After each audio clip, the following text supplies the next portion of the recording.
The girl who was never meant to survive. Why was I standing on the edge of that rooftop? Was it because the wind cut through my coat like a blade, or because the city lights below looked strangely gentle, almost inviting? Or was it because for the first time in my life, I had finally run out of reasons to stay? If I disappeared tonight, would anyone actually grieve? Would they cry for me? Or would they simply sigh in relief and move on? Had I ever truly belonged to that family, or was I just a placeholder, an emotional prosthetic they used until the real daughter came home? If I had been living someone else's life for 18 years, then who was I supposed to be when the truth surfaced? And if there really was another family out there searching for me, why had they taken so long? The wind howled louder, whipping my hair into my face. Downtown Seattle glittered beneath my feet, thousands of lights blinking like indifferent stars. I leaned forward slightly, my heart thudding so hard it felt painful, and in that exact moment, when I stopped caring whether I lived or fell, something impossible happened. Words appeared in front of my eyes. Not hallucinations, not reflections on glass. Actual sentences. Bright, frantic, overlapping. Don't jump. Please stay. Sweetheart, don't disappear like this. You were never the fake one. You were the real daughter, the one who was lost. I sucked in a sharp breath and reached out, my fingers slicing through empty air. The words didn't move. They didn't fade. More lines flooded in. Panicked and desperate, like a crowd screaming at a screen. They stole her. They took her to comfort that woman. They never treated her right. Your real family is losing their minds looking for you. Your brother is almost there. Just a few more steps. I laughed softly, the sound breaking in my throat. Brother? What brother? The only brother I knew had spent years reminding me I didn't belong. He had told me over and over that I was a thief, that I had stolen everything that rightfully belonged to his real sister. He had watched me grow up and learned to hate me with frightening precision. I closed my eyes. The wind roared. Then suddenly, a violent force yanked me backward. I gasped as arms wrapped around my waist, dragging me away from the edge. I lost my balance, stumbled, and felt us both crash hard onto the concrete. The impact knocked the breath from my lungs. I barely registered the pain because the man beneath me twisted instinctively, using his own body to shield mine. I lay there, stunned, my ear pressed against his chest. His heart was racing. Fast. Desperate. Like it had been chasing me for a very long time. Don't be afraid. The voice came from below me, low, rough, trembling. I'm here now. The words in front of my eyes exploded. He made it. Thank God. My heart just stopped. She's safe. Baby girl. You're not alone anymore. Your brother was terrified. I lifted my head slowly. The man beneath me was tall and painfully thin, his dark hair soaked with sweat, his face pale as if he'd been running nonstop. His eyes were red, bloodshot, raw, and when they met mine, tears spilled over without warning. I stared at him, my mind blank. Are you crying? I asked hoarsely. He froze, then let out a shaky breath. Yeah. His lips trembled. I am. He swallowed hard, as if trying to keep himself together. I'm crying because I finally found you. I've been looking for you for 18 years. 18. The number slammed into me like a wave. That was my entire life. I tried to sit up, dizzy, but he immediately helped me, hands shaking as he checked my arms, my shoulders, my head. Does it hurt? Here, are you okay here? Any dizziness? I'm sorry. I came too fast. I noticed then how thin his fingers were, the faint calluses on his knuckles. The way his hands hovered instead of gripping, as if he was terrified of hurting me. The floating words whispered again. He hasn't slept in years. He blamed himself every single day. He searched everywhere. I swallowed. Who are you? His eyes locked onto mine with an intensity that made my chest ache. My name is Daniel Everly, he said carefully, as if each word mattered. I'm your brother.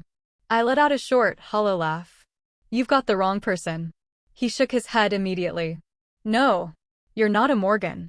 You never were. My breath caught. I'm not? You're Claire Everly, the daughter my parents lost. The little girl taken away. The world tilted. I wanted to argue. I wanted to say he was lying, delusional, desperate.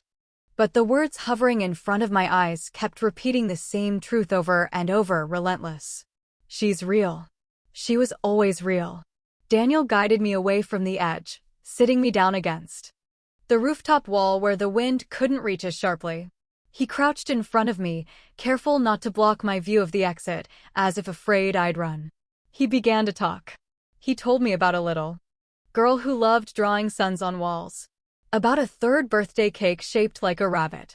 About a riverside park in Seattle where he'd taken her out for ice cream. About turning his back for less than a minute. She was gone, he said, his voice breaking. I searched until my voice gave out. I never forgave myself. I listened, fingers digging into my palms.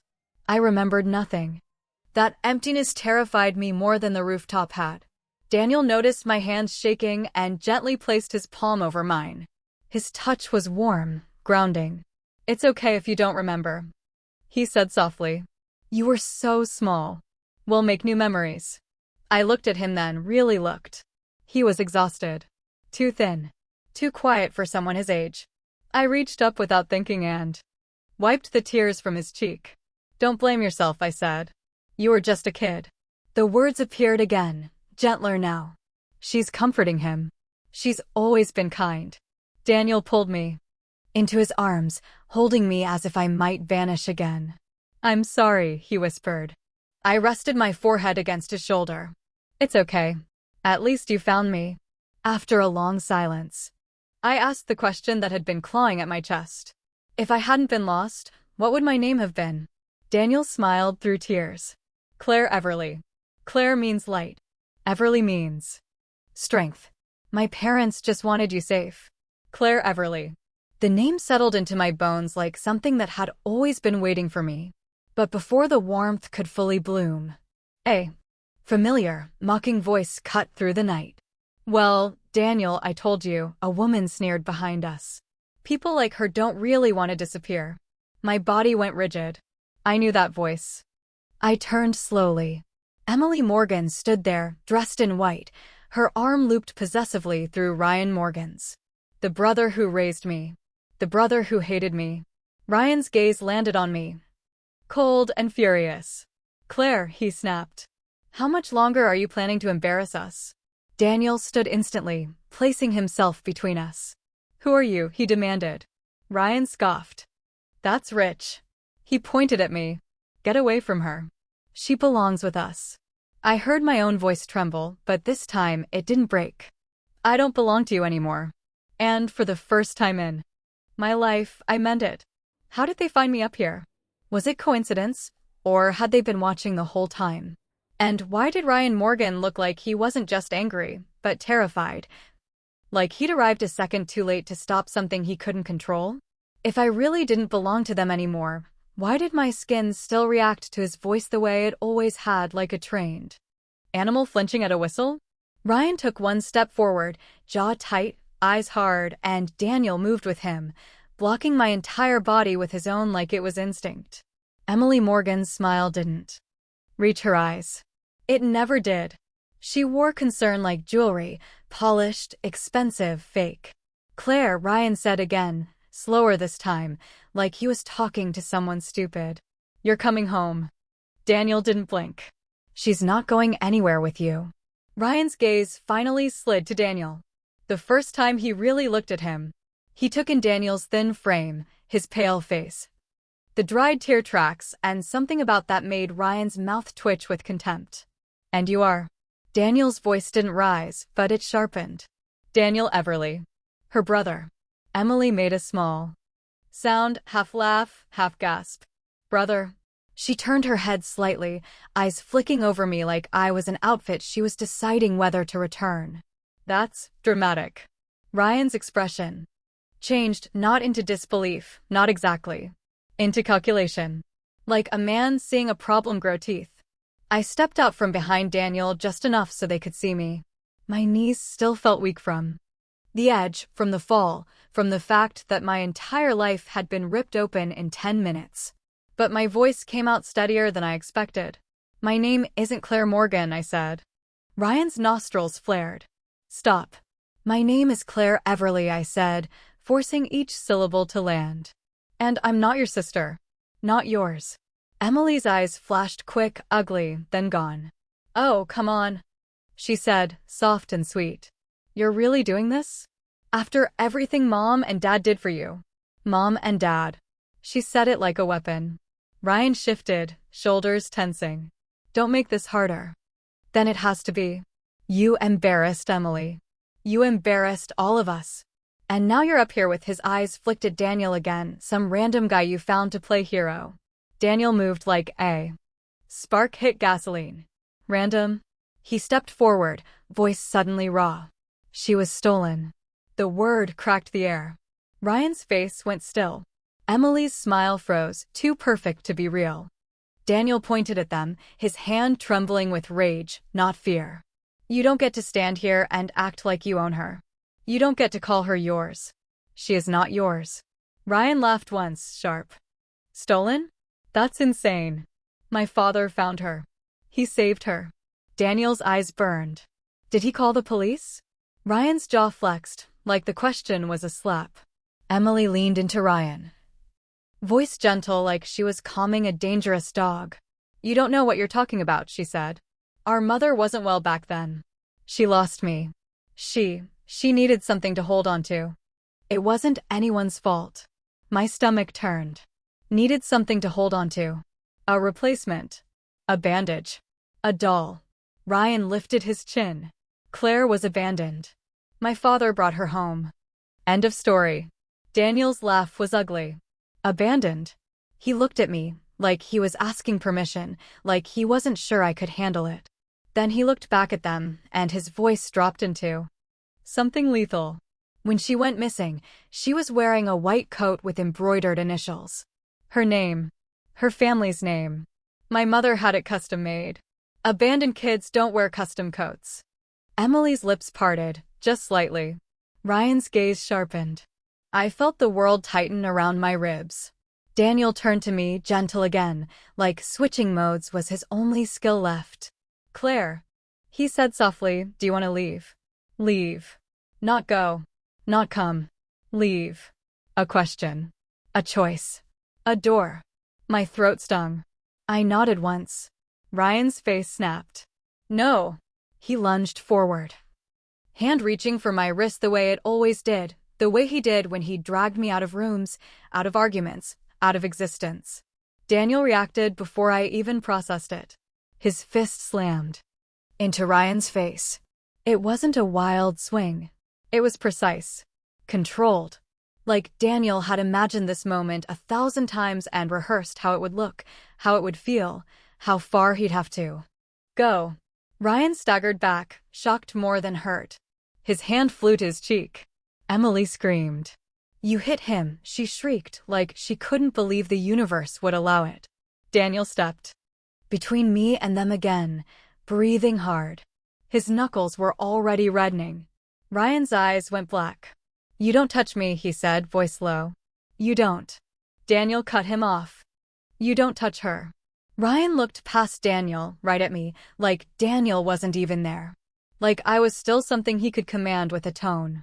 Claire, he said, harsher now. Tell him to move. I felt the old instinct rise, the urge to smooth, to apologize, to de-escalate. The urge to shrink so nobody would get angrier. I hated that instinct. I hated that it still lived in me. No, I said.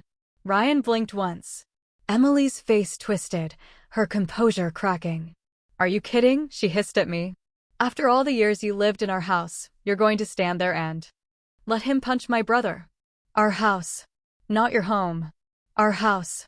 Daniel's shoulders lifted with a slow inhale, and when he spoke again, his voice shook, not with weakness, but with a kind of grief that had rotted into anger. You let your brother punch her, he said. For years.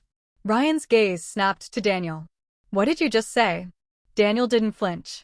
You heard me. Emily stepped forward, eyes bright with something sharp. Oh, please, she said. She's exaggerating. She always does. She lies when she's cornered. It's what she does. My chest tightened. Cornered. Like an animal. Ryan's lips curled. She likes attention. She always has. Daniel looked at me again, and something in his face broke. Baby girl, he said quietly, you don't have to listen to them anymore. Baby girl. The phrase hit me harder than the punch. It wasn't patronizing. It wasn't mocking. It wasn't conditional. It was mine. For a moment, I couldn't breathe. And that was when the rooftop door slammed open again. Footsteps. Quick. Panicked. A voice, female, trembling, called out into the wind. Daniel. Another voice, deeper, older. Where is she? Where's our girl? Daniel's entire body jerked, like a wire inside him had snapped taut. He turned. And for the first time that night, I saw him look truly afraid, not of Ryan, not of Emily. Not of a fight. Afraid of what I would feel. Two people rushed onto the rooftop. A woman in a long wool coat, hair shot through with gray even though she couldn't be that old. Her face was pale. Eyes swollen like she'd cried for years and never stopped. She saw me, really saw me, and she stopped so hard she nearly stumbled. Her hands flew to her mouth.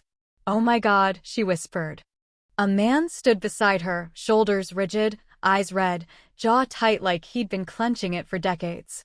He looked like someone who'd held himself together through sheer willpower and was 1 second away from falling apart. The woman took one step toward me, then froze, like she was afraid the wrong movement would scare me off. I didn't know what to do. I didn't know how to stand in front of two strangers who looked at me like I was the air they'd been missing. Daniel swallowed, voice cracking.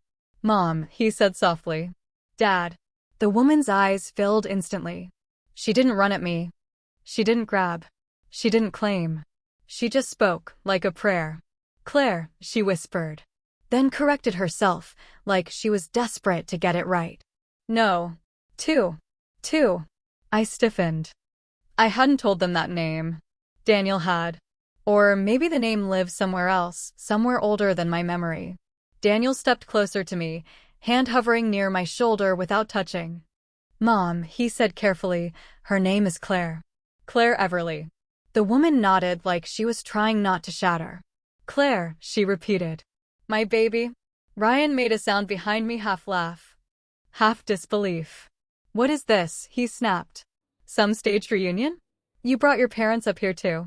The older man's head turned slowly. And the air changed.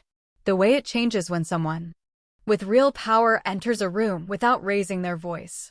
He looked at Ryan Morgan like Ryan was a mistake someone had forgotten to correct. You, the man said quietly, are not calling this a performance. Ryan scoffed, but it came out thinner now. And who are you supposed to be? The older man's gaze didn't move. Jonathan Everly, he said. Her father. Emily's face drained of color. Ryan's eyes flicked, just once, to Emily, like he was doing the math in his head. Everly. The Everly Group wasn't just wealth. It was influence. It was the kind of name that made banks answer the phone on the first ring. The kind of name your father warned you not to cross. Ryan forced a laugh. That's ridiculous. Elizabeth Everly, my mother, finally took another step, voice shaking so hard it sounded like it might break apart mid-sentence. We lost our daughter, she said. We have never stopped looking. She glanced at Daniel, like he was the only thing keeping her upright. Then her eyes came back to me, and they softened into something that made my throat burn. I'm sorry, she whispered. I'm so sorry it took us this long. I didn't know how to respond. My body didn't understand kindness without a catch. I stood there, frozen, while the wind kept screaming, while the city kept blinking, while the rooftop kept feeling like a border between two lives. Daniel's hand finally touched my shoulder, light, steady. You don't have to say anything, he murmured. Just stay. Ryan's voice cut in again, desperate now. Claire, he said sharply. Think. You don't even remember them. You grew up with us. You grew up with me. He said it like that should matter more than blood, more than truth, more than everything. And for one terrifying second, I felt the old fear flicker, because he was right about one thing. I had grown up with them. I had survived them. They had written themselves into my reflexes. Emily stepped closer. Voice soft as silk, sharp as glass. "Tell them," she said quietly, eyes on me. "Tell them you're coming home." My mother's hands trembled, still not reaching for me. My father's jaw tightened, like he was holding back a storm. Daniel stared at me like my answer would decide whether he lived or died. And I realized something then, standing between them all. They weren't asking me who I was. They were asking who I would choose to be. I took a breath that hurt. Then I looked at Ryan Morgan, really looked at him, and I saw it. Not love. Not family. Not even hatred. Ownership. Control. A need to win. I turned away from him. I looked at Daniel. "I'm leaving," I said. Ryan's face twisted. "No. I'm leaving," I repeated, louder. "And I'm not coming back." Daniel's breath shuddered out like he'd been holding it for 18 years. My mother's knees nearly buckled. She pressed a hand to her chest, sobbing silently. My father stepped closer, not to grab me, not to demand. Just to be near enough that if I fell, he could catch me. Ryan moved again, fast, like he was going to stop me physically. And this time, my father spoke like a verdict. "Touch her," Jonathan Everly said, voice calm and terrifying, "and I will make sure the Morgan name never recovers." Emily made a small, strangled sound. Ryan halted mid-step, breathing hard. Fists clenched, eyes flickering like a man watching a door close that he'd never expected to lose. Daniel leaned toward me, voice low, urgent. "Claire," he whispered, "let's go. Right now." I nodded. But as we turned toward the door, the wind shifted, and I caught something I didn't expect, something that made my stomach drop. Emily Morgan wasn't crying. She wasn't scared. She was smiling. A tiny smile. Quick. Private. Like she'd just gotten exactly what she wanted. And suddenly a new question stabbed through me, cold and sharp. If Emily had just gotten what she wanted, then what did she want me gone for? I followed Daniel toward the rooftop exit, my mother and father close behind. Ryan's voice came one last time, rough, cracked. "Claire," he said. "You don't know what you're doing." I didn't look back. But I whispered, more to myself than to him. "Neither did you, when you built my whole childhood on your sister's absence." The door shut behind us. And I had no idea that leaving the Morgan family wasn't the end of my nightmare. It was the moment it finally woke up. What happens after you walk away from the family that raised you? Do the wounds close the moment the door shuts, or do they bleed louder in the silence that follows? And when you finally reach the place that was supposed to be yours all along, what? If you're terrified they'll realize you're not the daughter they imagined? The elevator ride down from the rooftop felt unreal. No one spoke.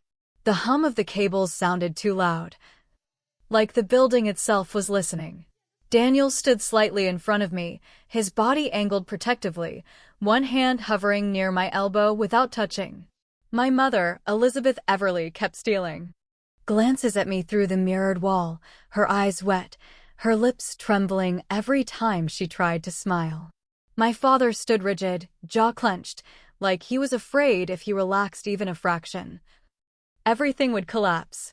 When the elevator doors opened, cold night air rushed in, sharp and clean. A black car waited at the curb. Daniel opened the door for me first. "Claire," he said softly. "You don't have to rush. If you want to stop somewhere, if you need time." I shook my head. "I'm okay." It wasn't entirely true. But I knew if I didn't move now, fear would root me to the spot. The car pulled away from downtown Seattle, the skyline shrinking behind us. Streetlights blurred past the windows, stretching into pale gold lines. I watched them in silence, trying to steady my breathing. Elizabeth finally spoke, voice barely above a whisper. "Are you cold?" I glanced at her. She had her coat folded neatly in her lap, hands clasped so tightly her knuckles were white. "I'm fine," I said. She nodded too quickly. "Okay. If you change your mind, tell me." She sounded like someone asking permission to exist. Daniel cleared his throat. "Mom." She inhaled shakily and went quiet again. The drive stretched on. Trees replaced buildings. The air felt different here, cleaner, heavier with pine and damp earth. Eventually, iron gates appeared. Ahead, tall and understated, opening silently as the car approached. I felt my chest tighten. This wasn't just a house. It was a statement. The Everly estate sat tucked against a wooded hillside, overlooking the water, all stone and glass and soft, golden lights spilling from wide windows. It didn't scream wealth. It didn't need to. Everything about it felt intentional, controlled, restrained. Like the people who lived here had learned how to survive loss without breaking in public. The car stopped. No one moved. Daniel glanced at me. This is it. This is it. The place that had waited for me while I lived someone else's life. Elizabeth opened her door but didn't get out right away. She looked at me, eyes shining. If it's too much, we can show you another time. I swallowed. I can handle it. I stepped out. The night was quiet, broken only by the faint sound of water in the distance. Gravel crunched under my shoes as Daniel walked beside me, close enough that I could feel his warmth. Elizabeth followed a step behind, hesitant. Jonathan stayed slightly back, giving us space, like he didn't want to crowd me. Inside, the house smelled like cedar and clean linen. Warm. Lived in. Elizabeth gestured toward the living room, then stopped herself. Daniel, maybe you should, she trailed off, unsure. Daniel nodded. I'll take her. He turned to me. Your room's upstairs. My room. The words felt strange in my mouth. We climbed the staircase slowly. The walls were lined with framed photographs, landscapes, charity events, abstract art. And then, halfway up, I saw it. A small framed drawing. Crayon lines. Uneven circles. A yellow sun with rays stretching too far. I stopped. Daniel noticed immediately. You drew that. My throat tightened. I did. He smiled faintly. You were obsessed with suns. You said they didn't get lost. I stared at the drawing, something aching deep in my chest. I had no memory of making it, but my fingers tingled like they recognized the motion. Daniel pushed open the door at the end of the hall. Soft light spilled out. I froze. The room wasn't extravagant. It wasn't flashy. It was careful. Cream walls. Pale wood floors. A wide bed dressed in soft pink and white. Plush pillows arranged neatly untouched. A desk by the window with art. Supplies laid out as if someone had just stepped away. Stuffed animals sat on a chair near the bed. A rabbit. A bear. A fox. My breath hitched. Daniel spoke quietly. Mom made one every year. I turned slowly. Every year. She said, if you came home, you should see that she never stopped waiting. I crossed the room on unsteady legs and picked up the rabbit. The stitching was a little uneven. Hand-sewn. The fabric smelled faintly of lavender. Something warm slid down my cheek. Daniel looked away, giving me privacy without leaving. There's a bathroom through that door, he said gently. And a closet. Everything's your size. I hugged the rabbit to my chest. After Daniel left, I sat on the bed for a long time, staring at the walls. The silence here felt different from the silence at the Morgans. It wasn't heavy with judgment. It was open. Later, a soft knock came. Claire. Elizabeth's voice. May I come in? I hesitated, then nodded. Yes. She entered slowly, like the room might reject her. She sat on the chair across from me, hands folded. I don't expect anything from you, she said quickly. I don't expect you to call me Mom. Or love us. Or stay. Her eyes filled again. I just want you safe. I studied her face, the lines near her eyes, the early gray in her hair. She looked younger than Mrs. Morgan, but somehow more tired. Why didn't you find me sooner? The question slipped out before I could stop it. Elizabeth flinched, but she didn't look away. We tried. God knows we tried. Jonathan's voice came from the doorway. There were rumors. He stepped in, leaning against the doorframe. We followed a false lead overseas. By the time we realized, years had passed. Elizabeth nodded. We thought you might be gone. The room felt smaller. I'm sorry, she whispered. For every year you lived without us. I didn't know how to respond. So I didn't. That night, I slept deeper than I had in years. No nightmares. No sudden jolts awake. No fear of footsteps outside my door. Morning light filtered through sheer curtains, warm and gentle. For a moment, I forgot everything. Then I remembered. Downstairs, the kitchen was bright and alive. Elizabeth was cooking. Jonathan stood nearby, pretending not to hover. Daniel leaned against the counter, watching me like he was afraid I might vanish between blinks. "Good morning," Daniel said, smiling. "Morning," I replied. Elizabeth turned, face lighting up instantly. "Did you sleep okay?" "Yes." Her shoulders visibly relaxed. Over breakfast, conversation was careful but real. Jonathan asked what I liked to eat. Daniel teased me about drawing suns. Elizabeth listened more than she spoke. It almost felt normal. Almost. Until the phone rang. Jonathan answered. His expression changed as he listened, the warmth draining from his face. "Yes," he said slowly. "I see." He hung up and looked at Daniel. "The Morgans are filing a complaint." My stomach dropped. "A complaint?" I echoed. Daniel's jaw tightened. "About what?" Jonathan's eyes hardened. "About abduction." Elizabeth gasped. "They can't be serious." "They are," Jonathan said calmly. "They're claiming we manipulated her. That she's being coerced." I laughed, sharp and disbelieving. "That's ridiculous." Daniel stepped closer to me. "They're scared." Elizabeth's hands shook. "What does this mean?" Jonathan's voice was steady, practiced. "It means they're trying to control the narrative." Daniel looked at me, eyes fierce. "And they're not done." As if summoned by his words, my phone buzzed. An unknown number. I stared at the screen. Daniel saw it too. "Don't answer." The phone buzzed again. Then a text appeared. "You think you're free now?" My pulse spiked. Another message followed. "Come talk to me alone, or things will get messy." The name beneath the message made my blood run cold. "Emily." I locked the phone. Daniel exhaled sharply. "She's baiting you." Jonathan nodded. "And if Emily's involved, this isn't just emotional. It's strategic." Elizabeth reached for my hand. "You don't have to respond." I stared at the screen, heart pounding. Emily's smile on the rooftop flashed through my mind. The one that said she'd already won something.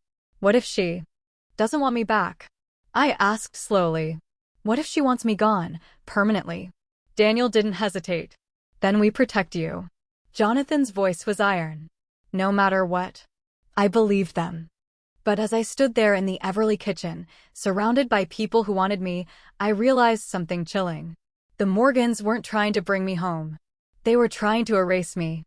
And Emily Morgan had just made her first move. What does it mean when someone says they want to talk, but only if you come alone? Is it courage, or is it confidence born from knowing they still have something you don't see yet? And if Emily Morgan truly wanted me erased, why didn't she strike immediately? Why warn me at all? I didn't reply to her message. Not that morning. Not that afternoon. But the silence didn't calm anything. It made everything worse. For the next 2 days, the Everly house felt like it was holding its breath. Jonathan canceled meetings without explanation. Daniel barely left my side. Elizabeth tried to act normal, tried to cook, tried to ask gentle questions, tried not to flinch every time my phone lit up, but fear has a sound, and I could hear it in the way her hands shook when she poured tea. The Morgans didn't contact me directly again. They didn't need to. The news did it for them. The headline appeared late on the second night, just as the sky outside my bedroom window darkened into that deep blue that always makes you feel like something is ending. Morgan family claims daughter was manipulated by Everly Group. I stared at the screen until the words blurred. The article painted a story so clean it was almost beautiful. A vulnerable young woman. A powerful family with influence. A tragic misunderstanding. A desperate attempt to rescue someone who didn't know what was best for her. I was quoted. Not things I'd said. Things I'd never even thought. She was confused. She didn't remember. She was emotionally unstable. Daniel slammed his laptop shut when he saw my face. "They're lying." Elizabeth pressed a hand to her mouth. How could they do this so quickly? Jonathan's voice was calm, but his eyes were cold. Because this isn't reaction. This was prepared. Prepared. Meaning Emily hadn't smiled on that rooftop because she'd won something small. She smiled because she'd already written the next chapter. That night, I couldn't sleep. Not because of nightmares. Because of clarity. Emily didn't want me back. Ryan didn't want me back. They wanted me discredited. If I became unreliable, unstable, dramatic, then everything I said about the past could be dismissed. Every bruise could become an exaggeration. Every memory could be called confusion. I lay awake staring at the ceiling, listening to the house settle until something clicked into place. Emily didn't want me erased physically. She wanted me erased socially. And she was very good at that. The next morning, I told Daniel I wanted to respond. No, he said immediately.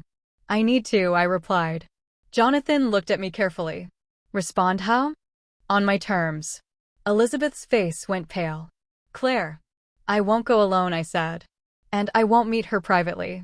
But I won't keep hiding either. Daniel exhaled slowly, like he was trying not to cage me. She's dangerous. So am I said quietly. He stared at me, then nodded once. Okay, but we do this smart.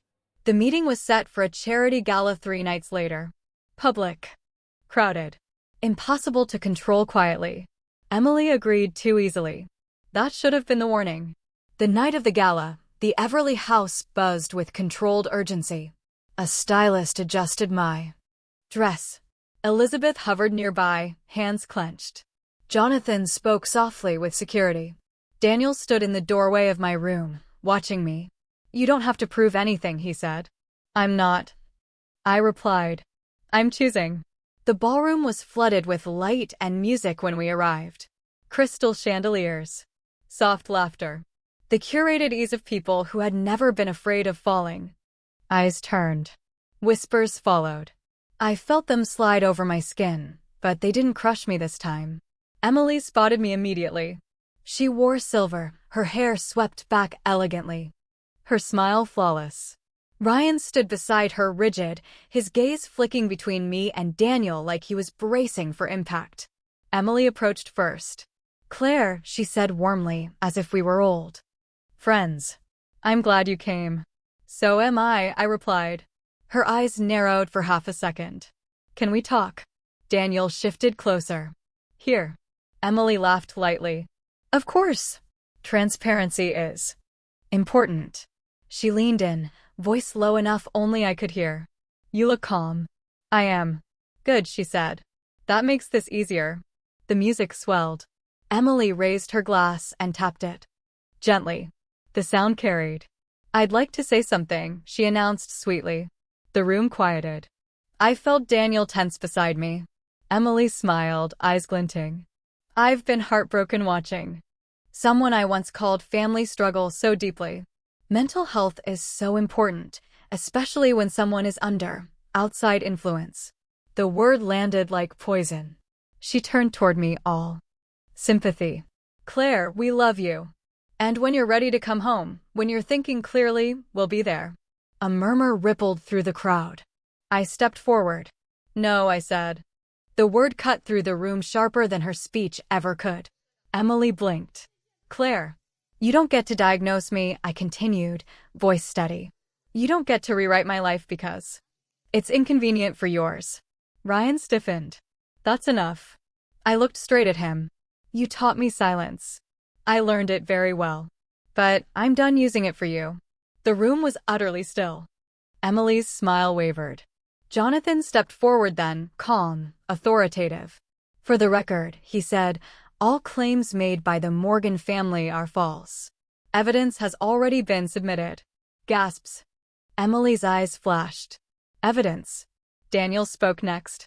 Medical records. Witness statements. Security footage. Ryan's face drained of color. Emily laughed, sharp and brittle. You think that's enough? I met her gaze. I think you forgot something, I said. Her smile faltered. You forgot that I remember more than you think. She froze. I leaned closer, just enough for her to hear. The stares. The push. The way you smiled when you thought no one was watching. Her breath caught. I stepped back, letting the truth hang in the air like a held breath. Emily's composure. Cracked, not fully, but enough. Security moved. Phones came out. The narrative began to shift. Emily didn't scream. She didn't cry. She looked at me with something raw and hateful and whispered, "You think this is over?" I shook my head. "No. I think this is the beginning." As Daniel guided me away, his hand warm and solid around mine, I realized something important. Emily Morgan had played her strongest card in public. And it hadn't worked. Which meant whatever she did next wouldn't be clean, wouldn't be pretty, and wouldn't be something she planned to survive quietly. Part 5, final. The coin that crossed a lifetime. What happens after the truth is spoken out loud? Does it settle like dust, or does it turn violent when it realizes it can't hide anymore? And when someone loses control of the story they've been telling for years, what do they do next? Beg, disappear, or destroy? Emily Morgan chose destroy. Not immediately. Not loudly. She waited. The gala ended in a blur of whispers and polite smiles stretched too tight. Cameras flashed. Guests left early. The Everleys didn't give interviews. We didn't need to. The shift had already begun. When people start doubting the story they were fed, they don't need to be convinced, only allowed to question. Back at the house, Elizabeth hugged me longer than usual, her hands warm but trembling. Jonathan locked doors that had never needed locks before. Daniel checked windows, then checked them again, moving through the house like a man who had learned long ago what it meant to be too late. That night, I dreamed without images, only sensations. Falling. Running. Someone calling my name through water. I woke before dawn. My phone was on the nightstand. Screen dark. Silent. For the first time in days, no messages. The quiet should have felt like relief. Instead, it felt like the pause before something breaks. By noon, the call came. It wasn't Emily. It was Ryan. His voice sounded older. Stripped. Like something inside him had finally collapsed. "She's gone." I sat down slowly. "Gone where?" "We don't know," he said. "She left early this morning. Took her passport. Cleared out accounts." Daniel's hand tightened on my shoulder. Ryan swallowed. "She took documents. Old ones." My pulse spiked. "What kind of documents?" There was a pause. "Hospital records," he said. "From 18 years ago." The line went dead. For a long moment, no one spoke. Jonathan exhaled through his nose, already thinking 3 steps ahead.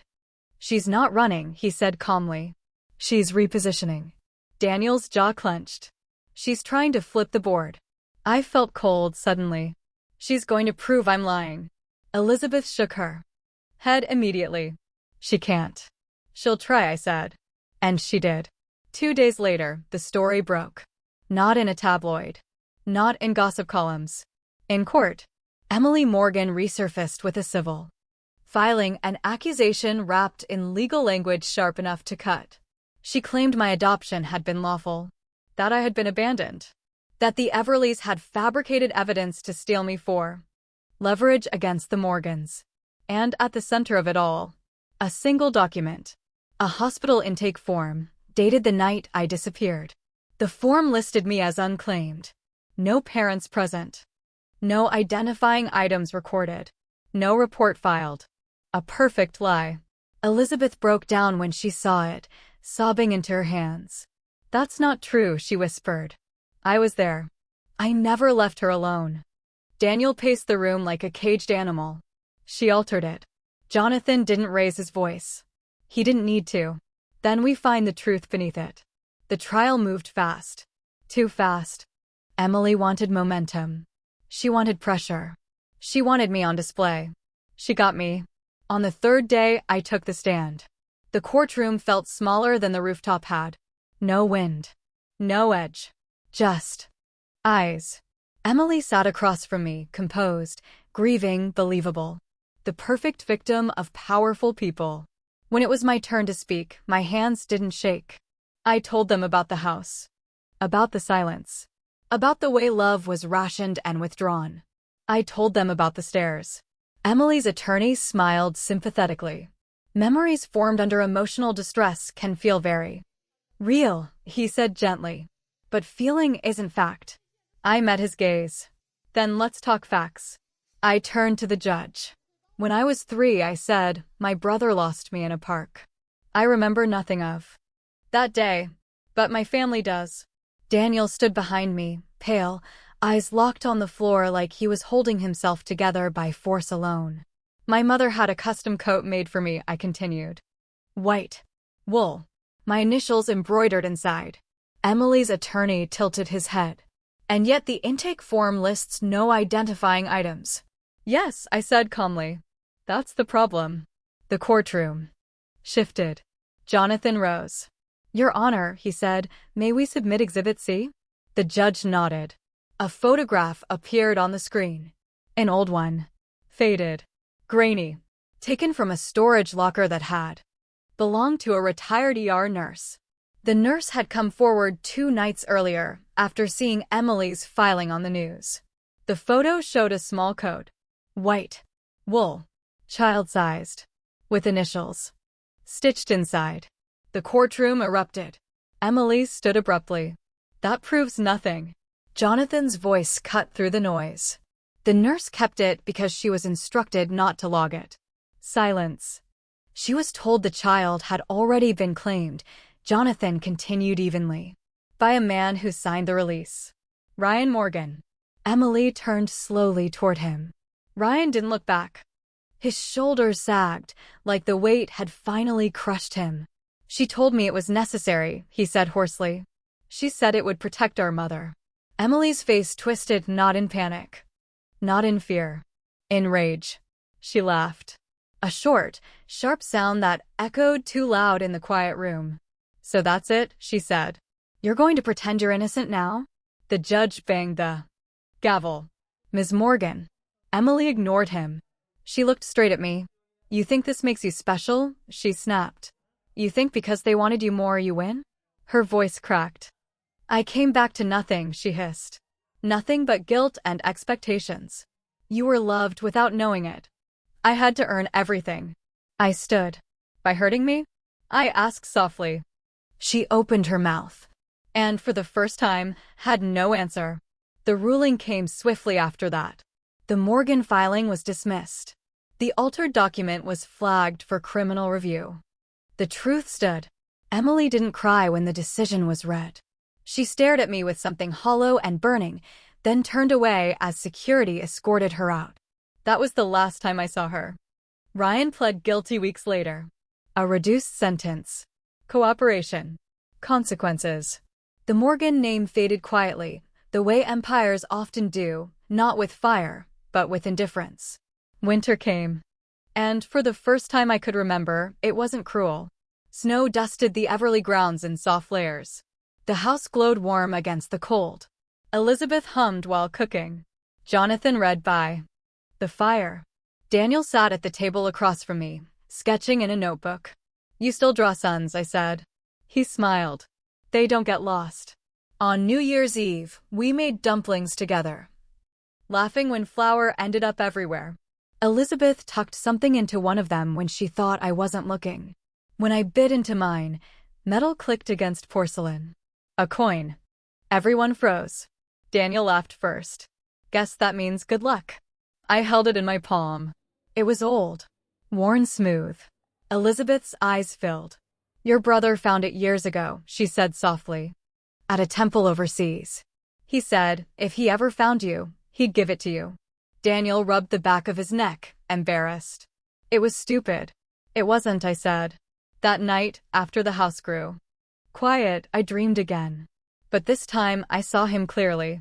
Daniel in another lifetime older, thinner, standing alone in a temple with nothing left to lose. I saw him kneel. I saw him offer everything. And I understood. The whispers. The warnings. The words that saved me. They weren't magic. They were love, carried across time by someone who refused to let me disappear. I woke with tears on my cheeks and the coin clenched tight in my hand. Downstairs, Daniel was already awake, making coffee. He looked up when he saw me. "Happy New Year," he said. I smiled. "Happy New Year, brother." Outside, the sun rose over the water, steady and warm.